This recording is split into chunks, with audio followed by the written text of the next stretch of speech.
Hello, ladies, gents, and everybody in between. This is your pal Wolfie coming back to you with my second episode of my discussion series around the second season of The Last of Us, season two.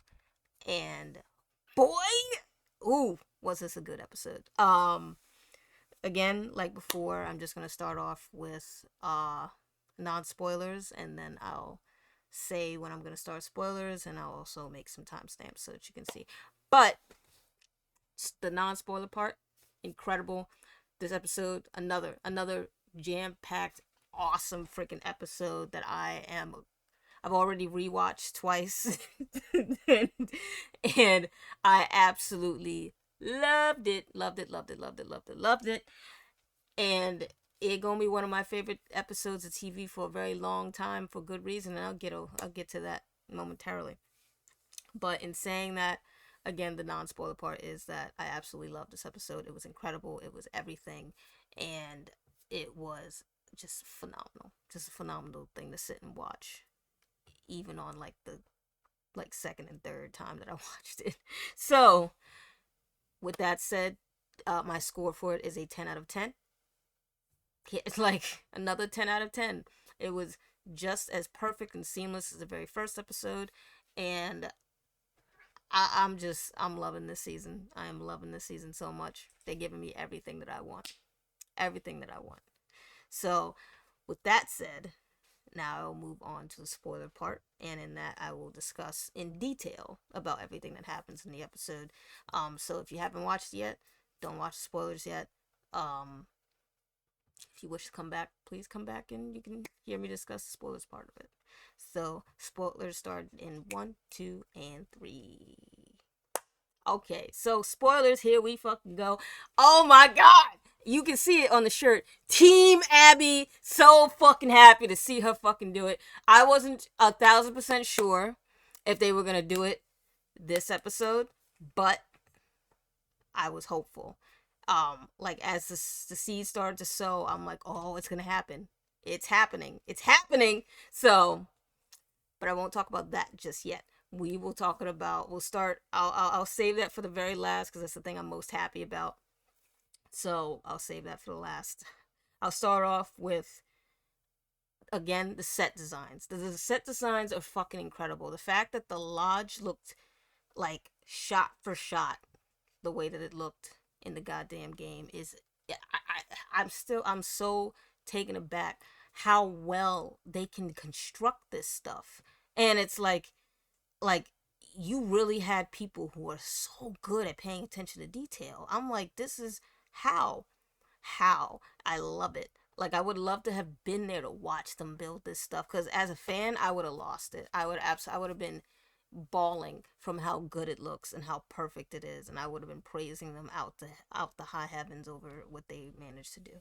But yes, set designs were perfect and on point. I laughed because if you peep it really quick, there's like a quick like CVS cameo in Jackson.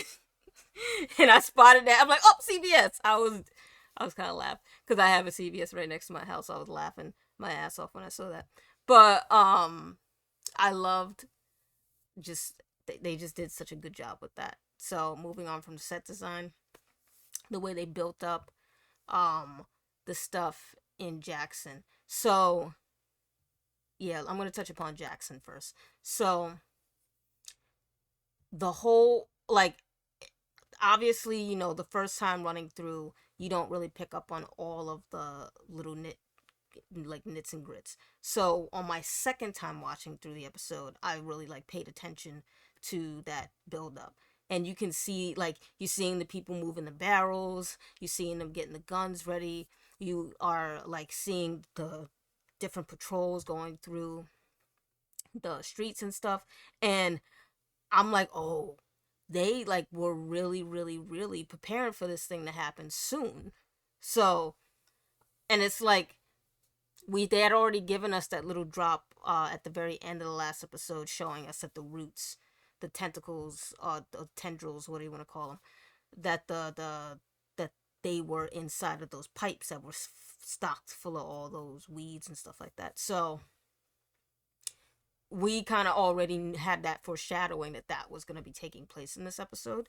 But to the degree that it did, like, yes, this is why I try to avoid trailers at all costs, because like I like to see like maybe one or two trailers just to give me an idea of like who's playing who and stuff like that.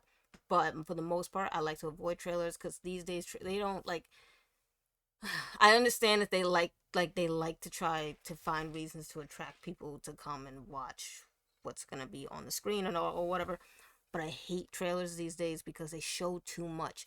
Like I would have loved to have been surprised about that part where Tommy faces off with the bloater by himself, and when the infected like hitting the wall and stuff like that, like and coming after the wall, like that. First of all, that whole battle sequence made me think of when what was it, the in probably the only decent episode in the final season of Game of Thrones, where you had all of the White Walkers versus all of the living, all the living alliances and stuff like that. That's what that made me think of, was that battle.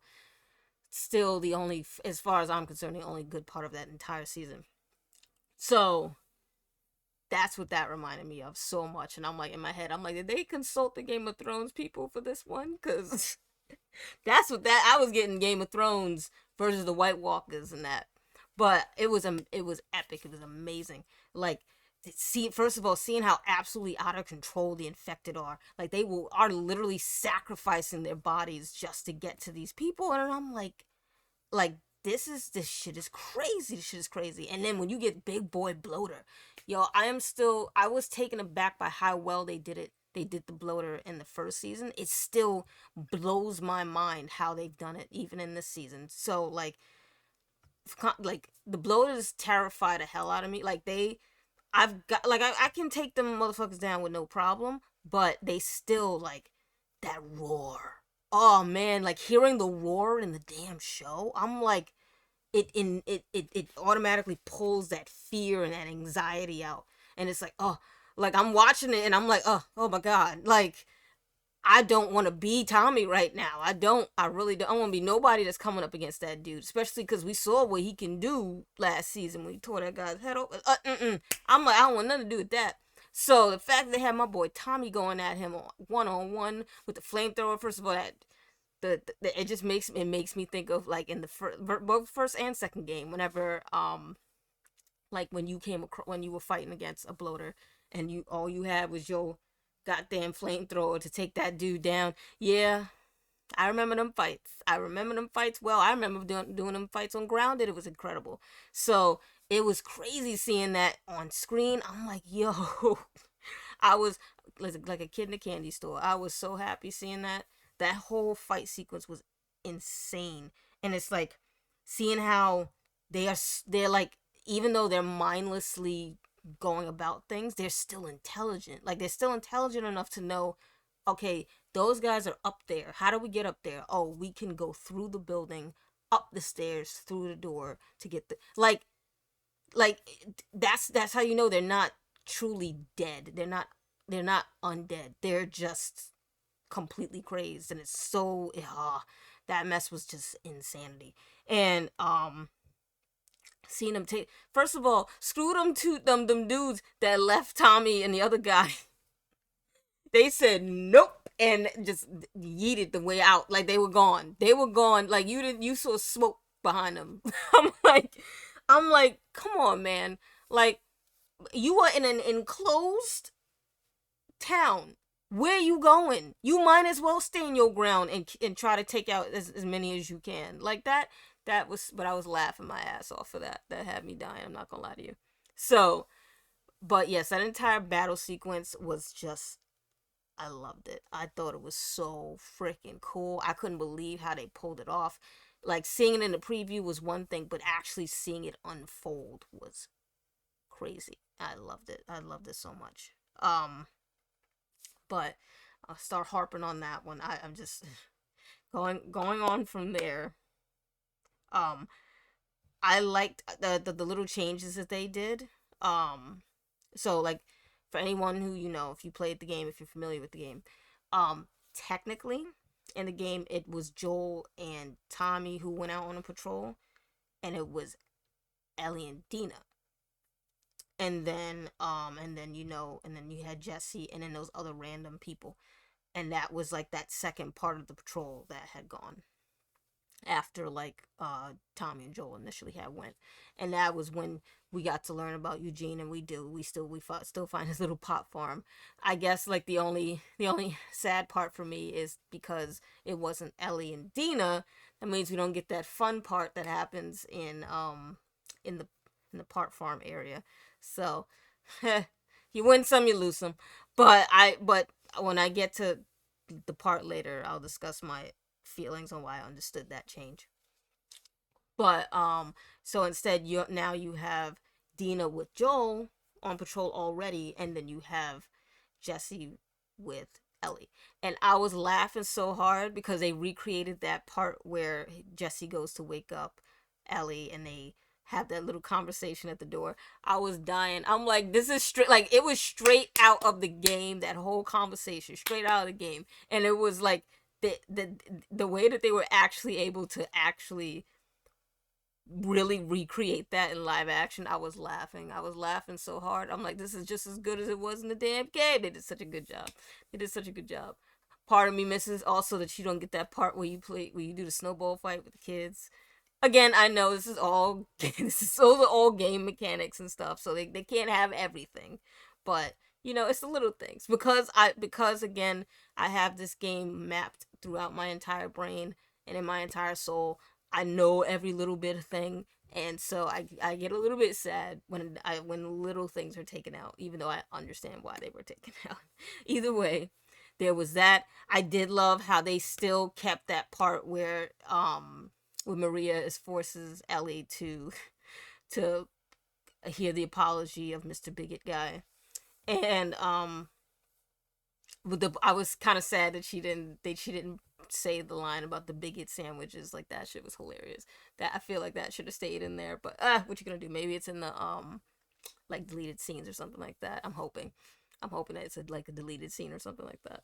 But yeah, that whole sequence was hilarious and very on point, and it just reminded me how perfectly cast my boo Bella Ramsey is playing Ellie. They nail Ellie so well, so well. You're not allowed. Get. So but yeah, I love that. I love that so much. And moving on from that, when we're gonna touch on Abby now. So Abby, Team Abby all goddamn day. Suck my if you don't. But Abby, the fact that they opened up this episode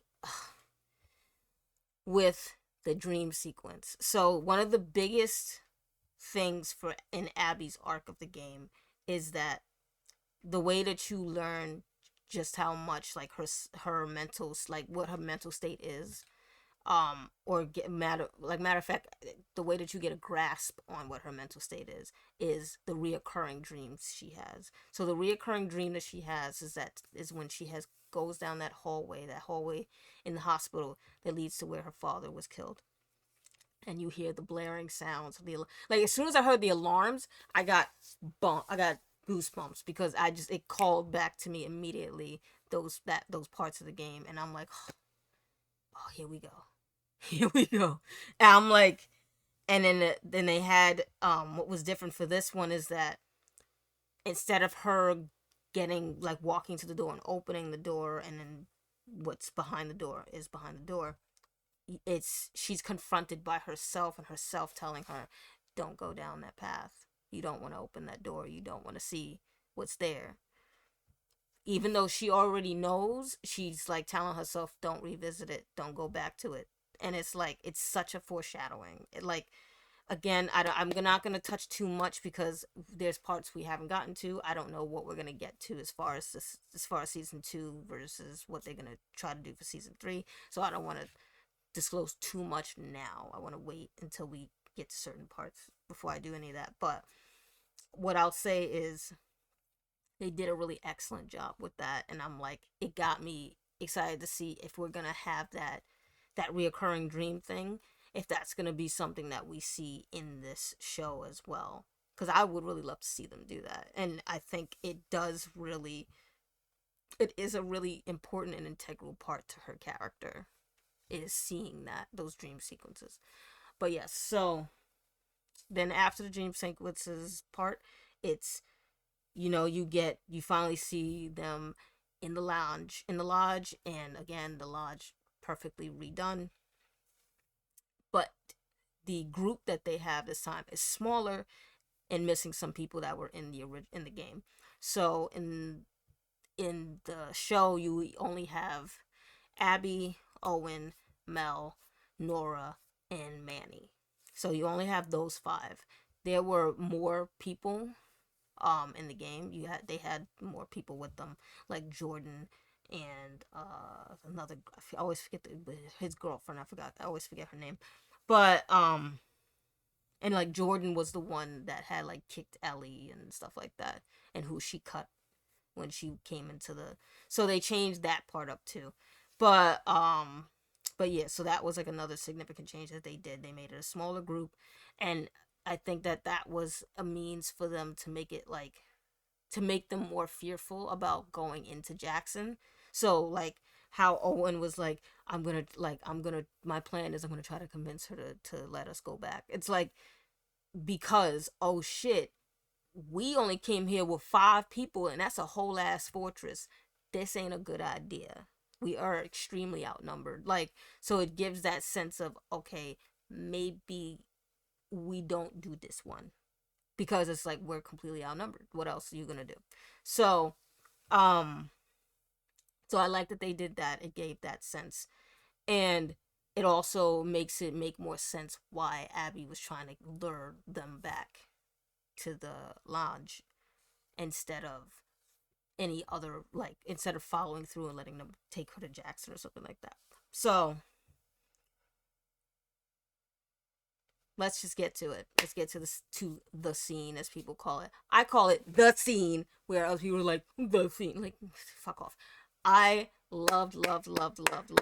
They did, when I tell you, I clapped, I cheered, I raised my drink. I was so goddamn happy how well they did this damn scene. They could, like, when Caitlin Dever, my lord, Miss, you absolutely stole the show. You killed it. You did my girl Abby justice. The way that she was able to capture all of that goddamn emotion, all of the emotion that Abby has been harboring, all the anger, the pain, the sadness, how you could see it all over her goddamn face, all over her demeanor. Like, she really, like, put that out there so perfectly. And it's like, I had to keep double taking, because she nailed the voice of Abby so well. Like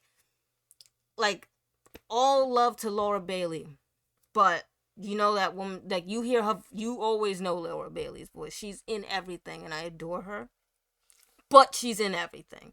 But that being said, somehow, like, Caitlin's voice sounded so goddamn similar to how Laura Bailey's voice sounds as Abby, that I'm like, I really had to double take a few times. And I'm like, oh shit, she sounds just like Abby.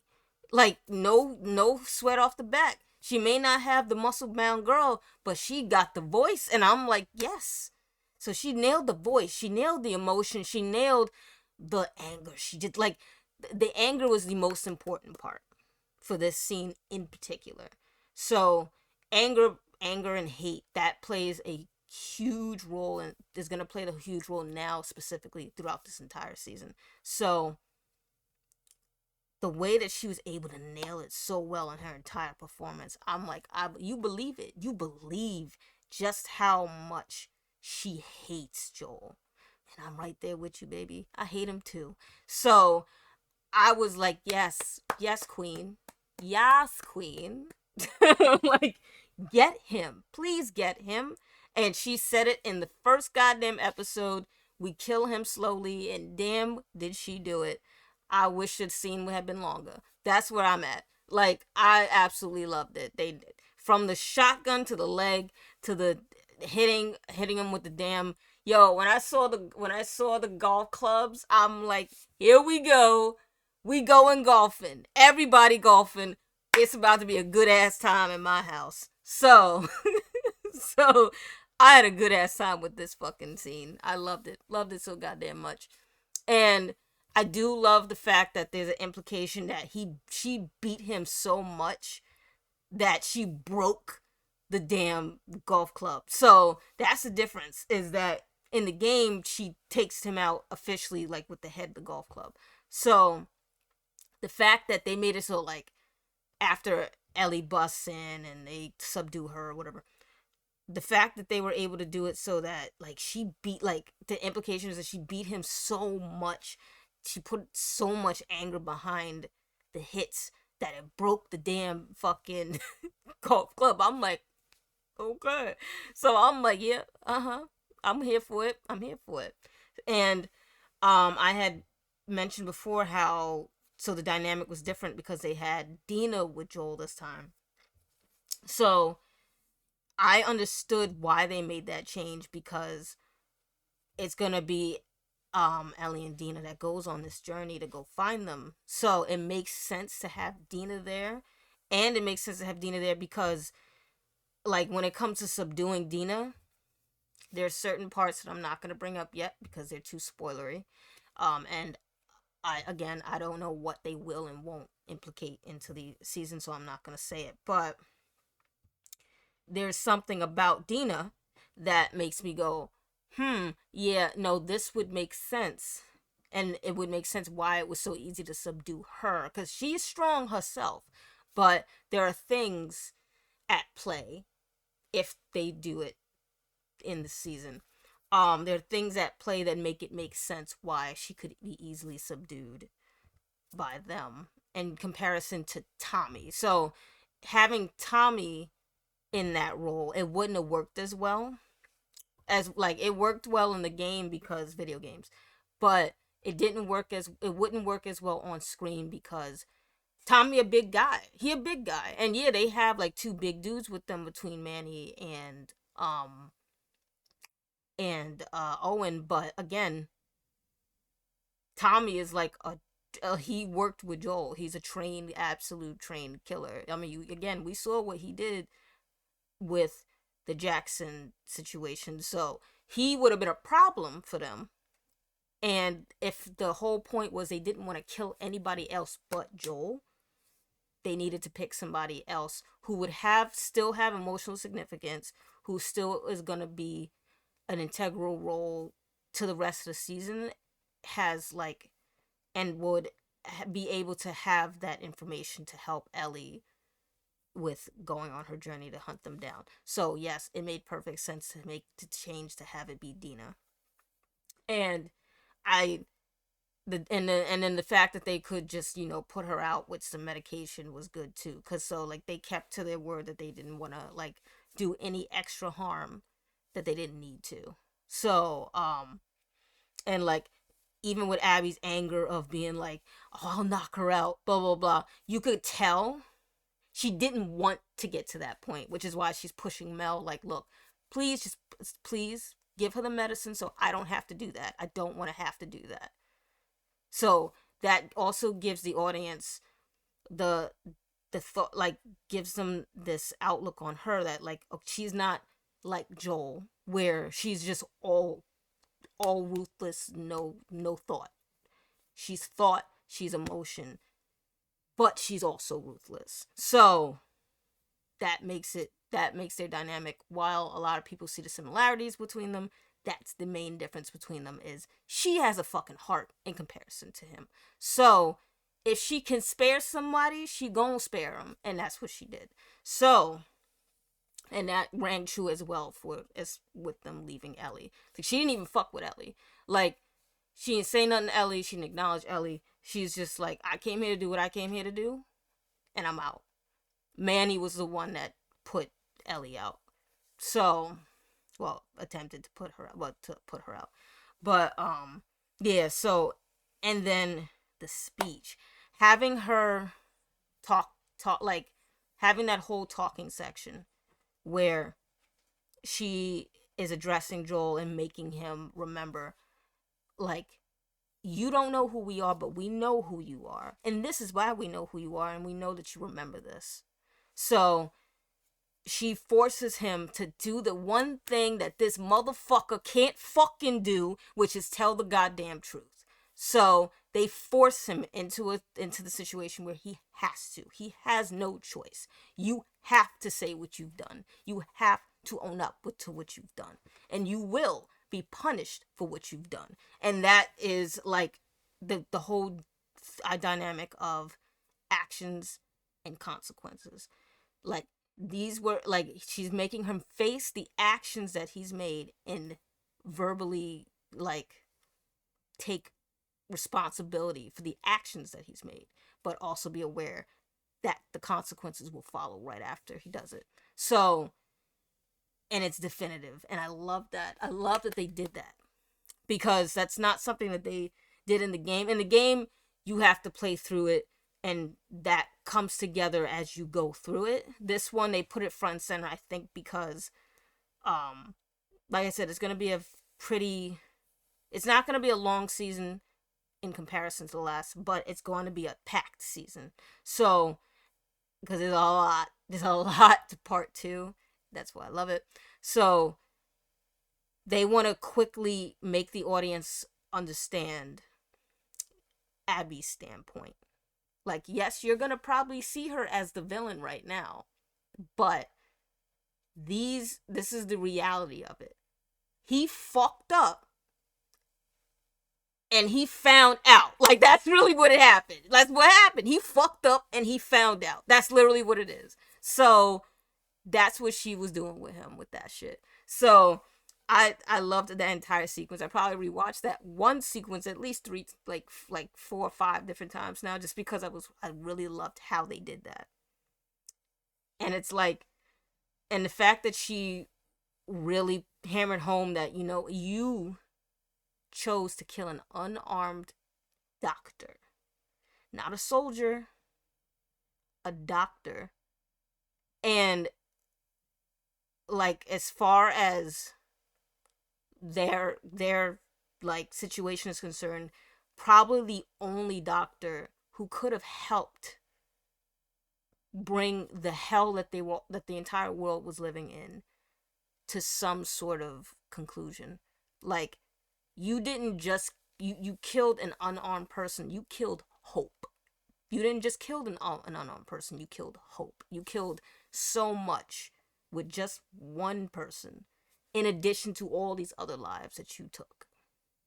So it's like, again, actions, consequences. And I'm like, yes, I felt that. I felt that so goddamn much. So, where I'm sure everybody else is going to be crying over their fucking video game dad, I am cheering, again, raising my glass. If I could have clinked with Caitlin Dever over that, I'm like, clink. Absolute clink. She did such a good fucking job. I love that scene so goddamn much. Even more than I already loved it in the damn video game.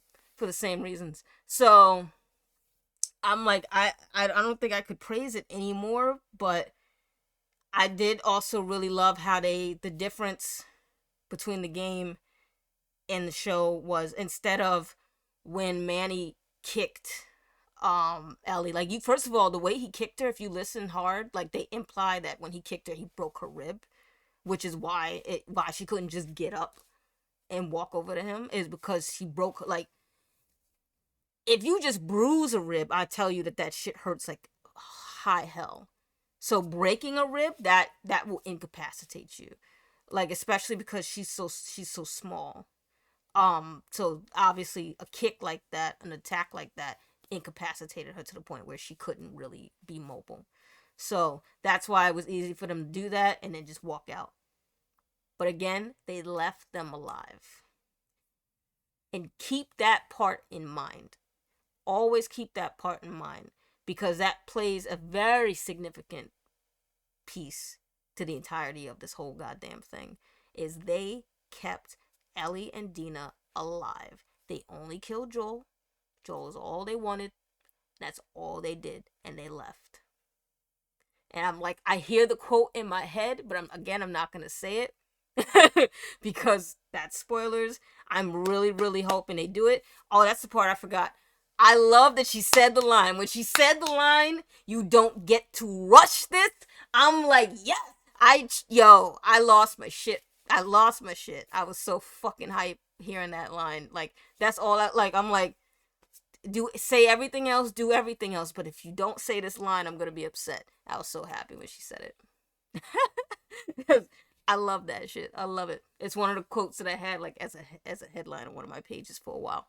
But yeah, it was so good. It was so good. I went off a little bit, but yeah, the fact that they had Ellie still conscious, had her crawl over to Joel and like do the whole like the when you do the pull away looking at them from the skyline. I thought that was really nice. That was a nice scene. Having her pull the thing out of his head and stuff like that. I'm like, yeah, that's good. That's good. That's good. And having Jesse come and get them and seeing them dragging Joel's body back to a devastated Jackson. Like, we got good times coming. I can't wait. I'm so absolutely hyped for where it's gonna go. I did not mean to ramble as much, but again, I've been looking forward to this scene in particular for so goddamn long to see how they would do it in the show. I've waited so long. So I'm so happy to see that they nailed it. I'm so happy to see that it made me cheer the way that it made me cheer in the damn game, probably more so because of that sequence before they kill him. But yeah, I loved it. I'm here for it. I can't wait. And I'm gonna make myself stop here now, but again, 10 out of 10 episode, and I am so hype for the rest of this season.